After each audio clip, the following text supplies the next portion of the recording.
Hello, hello, and welcome. Welcome, one and all. This is Module 3A, Planning with Yarn in the Weft. My name is Amy D. McKnight, and this is the Epically Creative Weaving Course, Module 1, Lesson 1, Getting Started.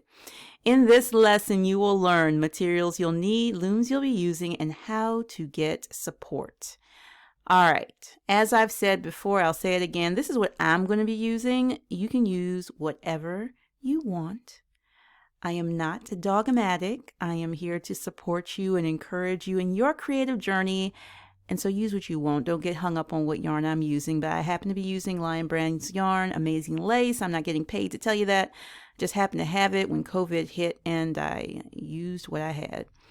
I am using a 12 or 12.5 dent heddle for these three modules, Module 1, Module 2, Module 3A, and B. We're using the 12.5 dent heddle because we're going to do some really cool stuff with this cloth when we're done. Stick around if you haven't already subscribed to this channel so you can see what we're going to do with all of this amazing cloth.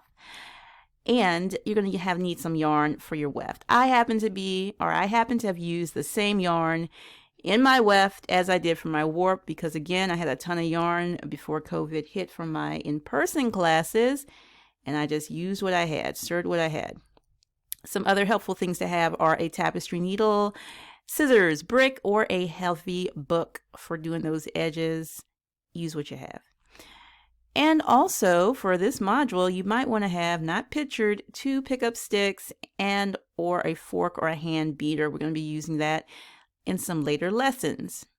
Looms we'll be using. Now, of course, you can use whatever loom you have. I don't have all the looms that there are to have, all the rigid heddle looms that there are to have as yet. I'm working on it, but for the moment, I am using what I have, and I had an Ashford sample at 10. I have Becca SG20, Shacked Cricket 15, and then my adorable little Spark weaving loom that you can go and get from sparkweaving.com. You'll be seeing me use this throughout this. All right, now, after you've gotten all your things together, if you're wanting to know how can I get support along the way in my journey, I invite you to join my weaving community. It may or may not be open when you go to that link, but if it's not open, just go ahead and join the list and you'll be the first to know when I open the doors again. I am opening it a little bit more frequently than I did in the past.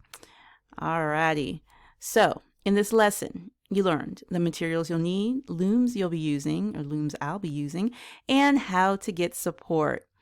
Coming up in a slide or two, I will have what's going to be coming up in the next lesson, but I want you to go ahead and take action now. Gather your materials, rewarp your loom as needed for this next lesson, and then go ahead and download and print out. We have a new handout. It is called Planning in the Weft. It is a game board. You can fill it out as you go. The link is in the description. And then hashtag Creative Weaving Weft. Creative Weaving Weft, because we're creatively weaving in the weft during this Module 3A. And yeah, if you're not in the community, this is a way to share and share what you're doing. All right, thank you so much for watching. Please give this video a thumbs up. Please leave me a comment. Like, seriously, it really does help me. Subscribe to the channel, ring that notification bell, and then share the video. Who else is doing this? I mean, like, seriously, is there anyone else who has put out this information online on YouTube for free? This is going to help somebody. So go ahead and share this video, help another weaver out. And in the next lesson, you're going to learn what hand manipulation techniques are, the techniques that we're going to be covering, and how to creatively use them in your weaving. I'll see you in that next video. Bye.